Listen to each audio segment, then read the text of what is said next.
the other two co-chairs, in case anybody has any questions afterwards. Dr. Drew Ivers of Webster City here in the red tie, and David Fisher waving his hand back here by the bar area.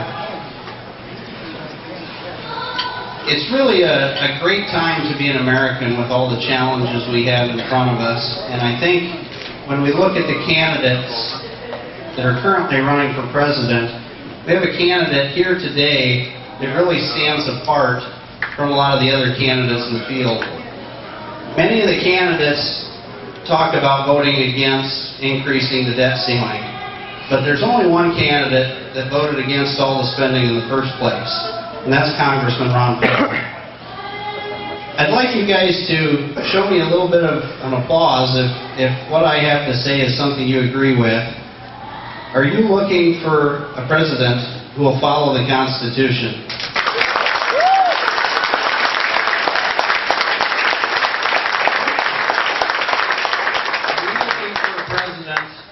Who will respect your Second Amendment rights and who understands that the Constitution was written to protect and defend your liberty.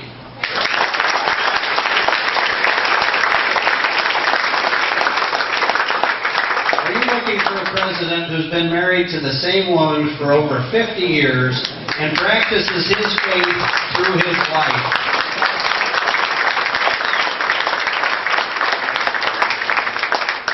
I'm hearing a lot of applause, and I'd like an applause if you're coming to Ames on August 13th to kick off the presidential campaign of Ron Paul in Ames, Iowa, my hometown. Yeah. Ames is a critical juncture for the campaign, and we do have tickets here today, discounted tickets. They're $10 each. On your way out, if you would see Steve Bierfeld and his staff, they're selling tickets. I know a lot of you probably bought tickets on the way in. They're $10.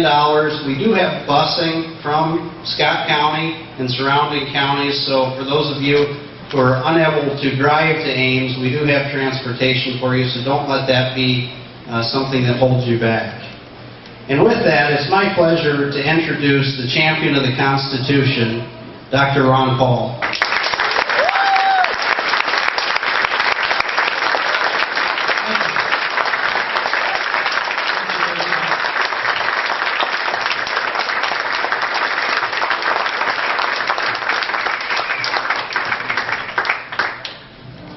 Works.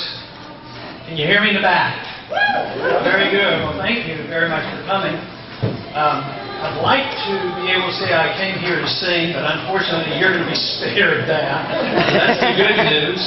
But the other part of the message is that I'm going to deliver a message about freedom, because I think that's what we need a lot more of in this country.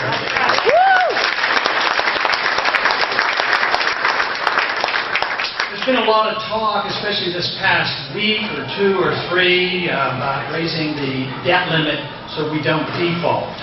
And much has been said about what it would be like if we defaulted. But there was never any real concern on my part that the debt limit wouldn't be raised and that we wouldn't default in a way of not sending out the checks and paying for the notes and paying the interest. That was never a thought. But what I am concerned about is the constant defaulting of our government. Because right now, we default by devaluing the currency, which is much, much more dangerous. And that hasn't changed. That has been made much worse because we are just like those individuals who are trying to get out of the hole and digging the hole bigger for ourselves. I never could understand the proposal that for the people who say the debt is the problem, so let's raise the debt limit $2.4 trillion. I found that to not make any sense. That is the reason I voted against it.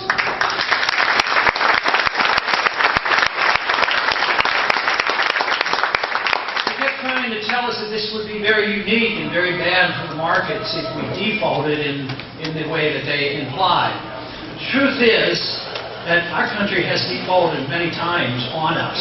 The very first time that it was a dramatic default was in the 1930s, in a bad economic times, when they literally took the gold from the American people. And if you had a gold certificate and you go to the government, it says promise to pay 1 ounce of gold for $20. The government just defaulted and ushered in the age of welfareism. I mean, significant changes occurred in the 1930s. But then once again, even though Americans weren't allowed to own gold in 1971, we were still promising that foreigners could turn in $35 and get an ounce of gold. Well, in 1971, the gold window was closed. We went off the pseudo-gold standard, so we defaulted once again. In 1965, if you had a silver certificate, you no longer could go in and get a silver dollar. So once again, the government defaulted on us. So the default is real. It's been done before. If we would not have raised the debt limit, that would have been messy, but it might have called the attention to all the politicians and all the people of this country that we have to change our ways. And today, we are continuing to default. Every time you go to the store or the gas station or whatever, if you think prices are going up, the government is defaulting on you because they're devaluing the currency. Today we have a dollar that is worth 2 cents compared to the dollar that the Federal Reserve inherited in 1913. 1913 wasn't a very good year. We ended up getting the income tax and the Federal Reserve, and as far as I'm concerned, we don't need either one.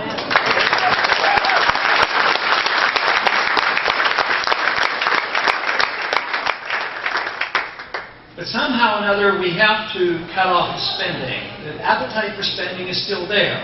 Yes, the politicians are spending, and the markets want more spending, and everybody thinks that's what we have to continue to do. But the truth is that it will change, because this cannot be sustained. We're too much in debt, and you can't just keep borrowing and printing money.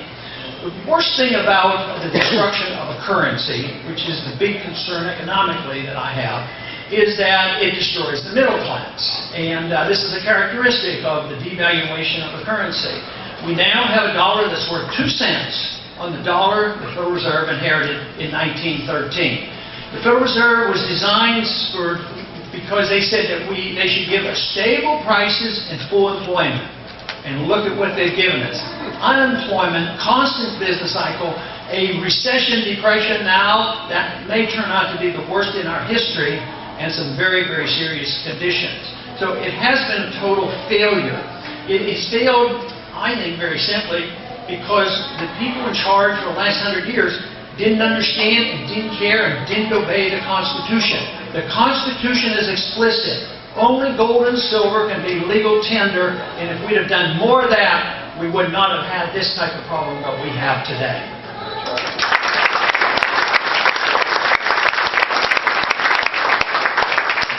People get a little bit confused on that. How does the Federal Reserve have anything to do with spending? It's because members of Congress don't have to be responsible, and the people who are demanding the programs are involved too, because they get reelected by asking the government for more and more. So the politician votes for the program, and then they tax a bit, but there's never enough. Then they borrow a bit, and there's still never enough, and interest rates tend to go up. So what they do is they send the Treasury bills and the bonds to the Federal Reserve, and they create money out of thin air. And they buy these bonds, so that artificially creates a boom, a bubble. And it is predictable. It's been predictable by the Austrian free market economists. So it was not a surprise to any of us about what happened in 2008. It was destined to happen.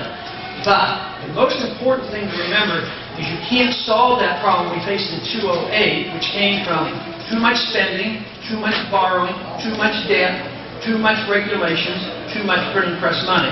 So it finally dawns on us that there's a major crisis. So what do we do in Washington, the Federal Reserve? We spend more money, borrow more money, print more money, write more regulations. Then they wonder why we haven't come out of the recession.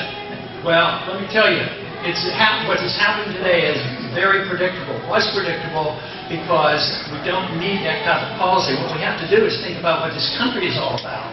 This country was started in a desire to restrain the British king, because the king was too interfering with our lives and the lives of the colonists and the economy. So they wanted to redefine the role of government. So that's what the Constitution was all about. Redefining the government, saying that the government was there to protect our liberties and to preserve the free marketplace at the same time, to restrain the government. That's what the Constitution is supposed to do. But what if we ended up with? We have a government that acts in secrecy, and your privacy is totally violated constantly. We have it turned upside down. We need to reverse that. We need to think about valuing the Fourth Amendment. We need to think about, what does this Patriot Act mean? What does this mean when we go to the airports and have what happens to us with no need to, that there's no probable cause? So what we as a people need to do is demand our freedom back. That's what we need to do.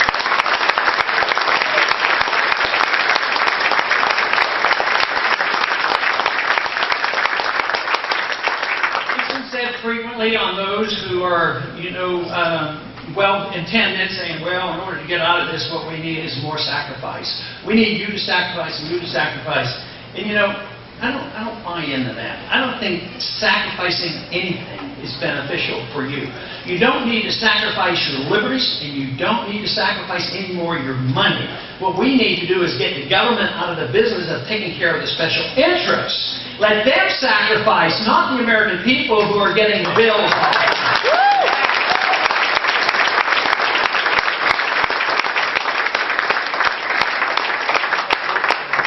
Example of this is what happened when the crisis was very evident in 2008. Who made all the money when the bubble was being blown up and people were making money on the derivatives and trading and Wall Street and the banks, and they were making billions of dollars. And then the crisis hit and they go into bank. They become bankrupt.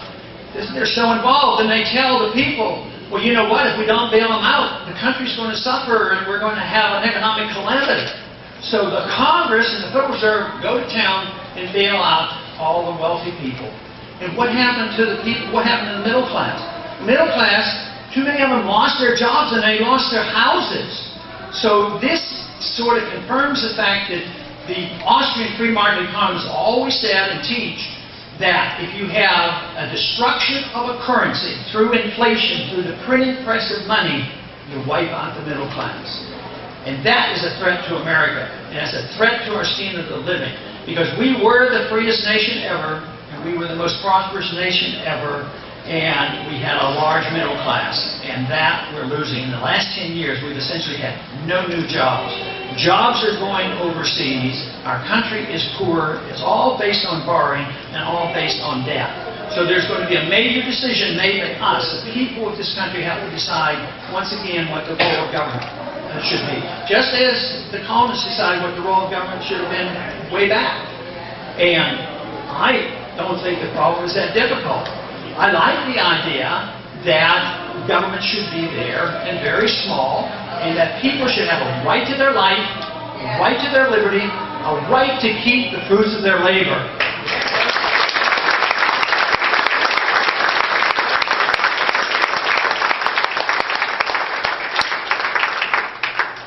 Because we were the freest nation in the world ever, we were the most prosperous as well.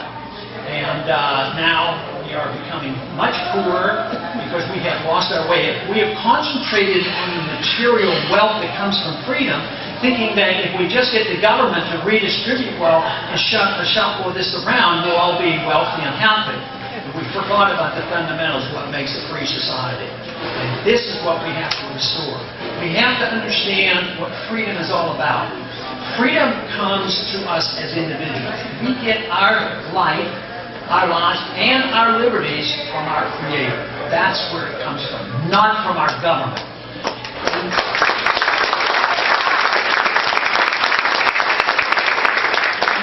The government should be there to protect that. And if the government gets out of the way, we will be prosperous, and we were prosperous. This test of freedom that we had in this country was a small test for a couple hundred years. Freedom is nothing ancient. Totalitarianism is ancient. Every once in a while they'll accuse me, and I'll bet you they've accused a few of you in this room, if you defend it, you say, oh, you people want free markets, you don't care about the poor, and you want to go back to the Dark Ages.